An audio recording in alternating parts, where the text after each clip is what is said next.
पिछले व्याख्यान में हमने तर्क संग्रह के अंतर्गत आने वाला जो गुण प्रकरण था उसमें बुद्धि नामक जो गुण था उसके जो भेद किए थे। एक स्मृति था और एक अनुभव था। अनुभव के भी भेद किए थे और वहाँ पर यथार्थ अनुभव और अयथार्थ अनुभव। तो यथार्थ अनुभव के अंतर्गत हमारे चार भेद हुए थे: प्रत्यक्ष, अनुमान, उपमान और शब्द। तो प्रत्यक्ष का हमने पिछले व्याख्यान में वर्णन किया था।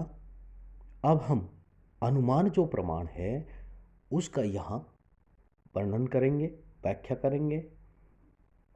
तो अनुमान प्रमाण का जो लक्षण है वो इस प्रकार है: अनुमति ही करणम अनुमानम परामर्शजन्यम ज्ञानम अनुमिति ही व्याप्ति विशिष्ट पक्ष धर्मता ज्ञानम परामर्श है। यथा वहीन व्याप्त धूमवान्यम पर्वतः इति ही ज्ञानम परामर्श है। तज्जन्यम पर्वतो वहीनमान इति ही ज्ञानम अनुमिति ही यत्र यत्र धूमस तत्र तत्र अग्नि इति ही साहचर्य नियमो व्याप्ति ही व्याप्स्य पर्वत आदि ही वृत्ति तत्व पक्षो धर्मता। अनुमान प्रमाण उसका यहाँ लक्षण दिया गया है। इसका स्पष्ट करने के लिए लिखा है कि अनुमति के कारण को अनुमान कहते हैं। अर्थात अनुमति का जो कारण है अर्थात असाधारण कारण उसको अनुमान कहा है। परामर्शजन्यम ज्ञानम अनुमिति, परामर्श से उत्पन्न ज्ञान को अनुमिति कहते हैं। व्याप्ति विशिष्ट पक्ष धर्मता ज्ञानम परामर्श है। व्याप्ति से युक्त हेतु की पक्ष में विद्यमानता ज्ञान ही परामर्श है। जैसे वहीन व्याप्य धूमवान्यम पर्वत इति ही ज्ञानम परामर्श है। आग से, अग्नि से व्याप्त धुएं वाला यह पर्वत है, इस प्रकार का ज्ञान परामर्श है। उस परामर्श से उत्पन्न हुआ पर्वत आग वाला है, इस प्रकार का ज्ञान अनुमिति कहलाता है। जहाँ जहाँ धुआं होता है वहाँ वहाँ अग्नि होती है। इस प्रकार के साहचर्य यानी कि साथ साथ रहने का नियम व्याप्ति होती है। व्याप्य का पर्वत आदि में विद्यमान होना ही पक्ष धर्मता है। तो अनुमान प्रमाण का यहाँ लक्षण बता है कि अनुमति के कारण को अनुमान कहते हैं और परामर्श से उत्पन्न ज्ञान को अनुमिति कहते हैं। व्याप्ति से युक्त हेतु की पक्ष में विद्यमानता ज्ञान ही परामर्श है। जैसे आग से व्याप्त धुएं वाला यह पर्वत है, इस प्रकार का ज्ञान परामर्श होता है और उस परामर्श से उत्पन्न हुआ पर्वत आग वाला है, इस प्रकार का ज्ञान अनुमिति होता है। जहाँ जहाँ धुआं है वहाँ वहाँ अग्नि होती है। यत्र यत्र धूमस तत्र तत्र अग्नि ही, इस प्रकार के साहचर्य का नियम व्याप्ति होती है और व्याप्य का पर्वत आदि में विद्यमान होना ही पक्ष धर्मता है। तो अनुमान प्रमाण के भेद बताए हैं कि अनुमानम द्विविधम स्वार्थः परार्थः च। अनुमान प्रमाण दो प्रकार का होता है, स्वार्थानुमान और परार्थ अनुमान। इसमें नंबर 1 का लक्षण दिया जा रहा है कि स्वार्थ अनुमान क्या होता है। उसके लिए लिखा है कि तत्र यथार्थम स्वानुमिति हेतु तथा ही स्योमेव भूयो दर्शनेन यत्र धूमस्तत्र अग्नि इति ही महान् साधुः व्याप्तिं गृहीत्वा पर्वत समीपम गतः तत् गतेः चाग्नो संदिहान पर्वतेः धूमं पश्यन् व्याप्तिं स्मरति यत्र धूमस्तत्र अग्निः इति तदनन्तरं वहीन् व्याप्य धूमवान्यं पर्वतः इति ज्ञानम् उत्पद्यते अयमेव लिंग परामर्श इत्युच्यते। तस्मात् पर्वतो वहीनमान इति ज्ञानम् अनुमितिः रुत्पद्यते तदेतत् स्वार्थ अनुमानम्। अनुमान प्रमाण का लक्षण बताया, उसके जो भेद बताए हैं 2, उसमें से प्रथम भेद इस प्रकार से है कि स्वार्थ अनुमान होता है और वो उसके लिए कहा है कि उन दोनों अनुमानों के मध्य में, अर्थात स्वार्थ अनुमान परार्थ अनुमान के मध्य में अपनी अनुमिति के हेतु को स्वार्थ अनुमान कहते हैं। जैसे स्योम ही बार बार धूम और अग्नि का साहचर्य देखने से जहाँ जहाँ धुआं है वहाँ वहाँ अग्नि है, इस प्रकार महानस यानी कि पाकशाला या रसोई घर आदि में व्याप्ति को जानकर पर्वत के समीप गया। जहाँ पर स्थित अग्नि में शंका करता हुआ पर्वत में धुआं देखकर व्याप्ति स्मरण करता है कि जहाँ जहाँ धुआं है वहाँ वहाँ आग है, उसके बाद अग्नि की व्याप्ति का आश्रय धूम वाला यह पर्वत है, ऐसा ज्ञान उत्पन्न होता है। इसी को लिंग परामर्श कहते हैं। उस परामर्श से पर्वतो वहीमान यानी कि पर्वत आग वाला है, ऐसा अनुमिति ज्ञान उत्पन्न होता है, तो वह स्वार्थ अनुमान होता है।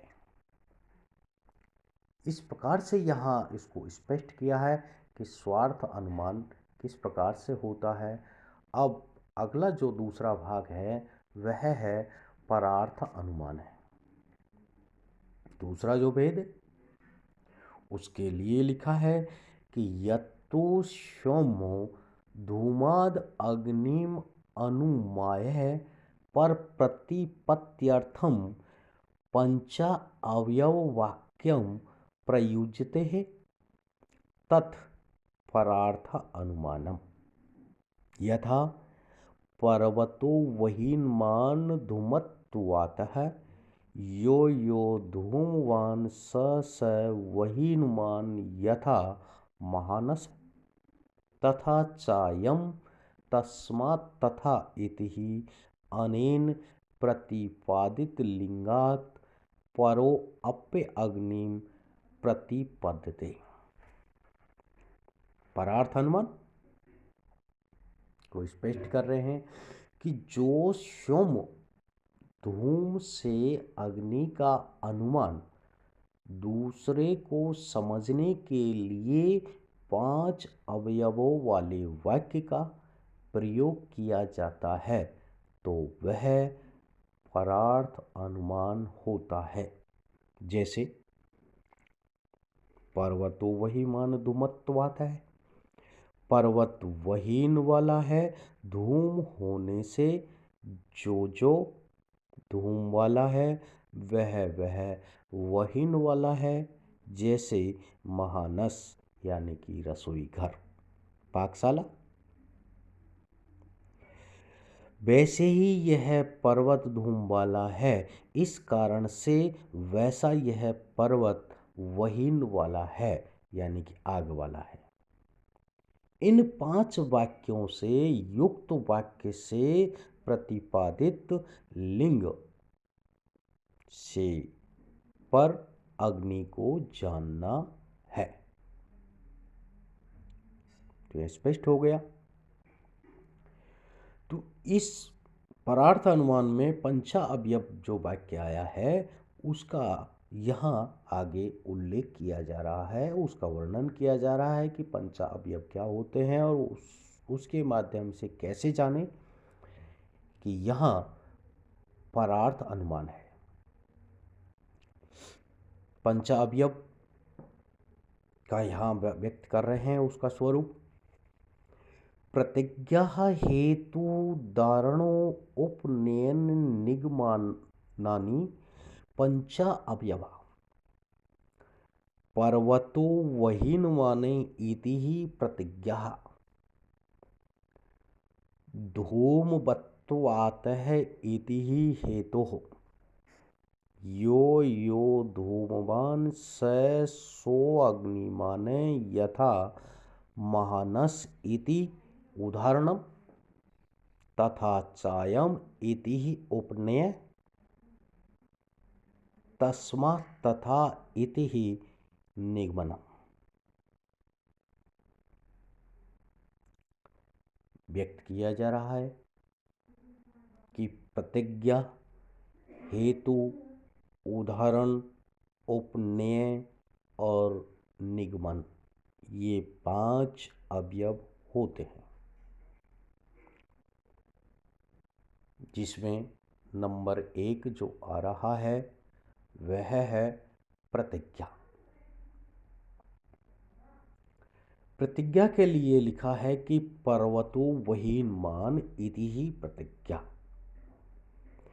पर्वत वहीनमान, वहीन वाला है यानी कि अग्नि वाला है, यह प्रतिज्ञा है।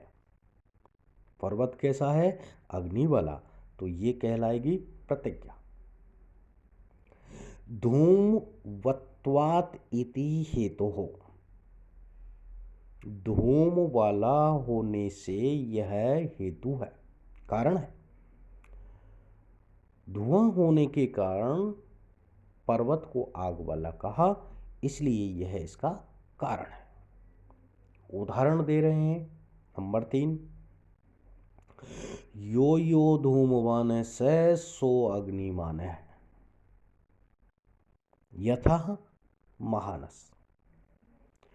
जो जो धूम वाला है वह अग्नि वाला है, जैसे रसोई घर यानी कि महानस, यह इसका उदाहरण हुआ।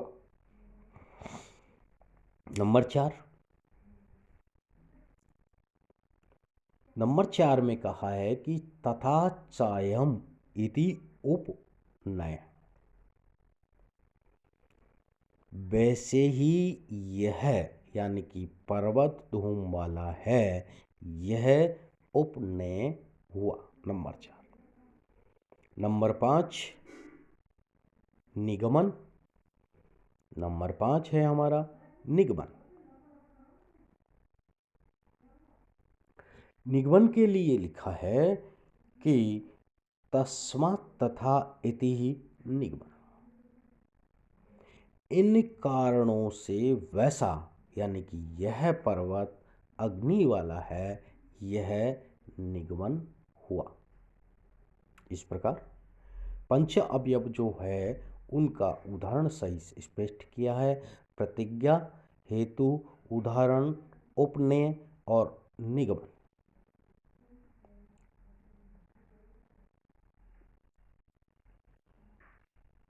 अब इसका उपसंहार किया है उन्होंने और लिखा है कि स्वार्थ अनुमिति ही परार्थ अनुमित्यो लिंग परामर्श एवं कारण। तस्मः लिंगम परामर्शो अनुमानम।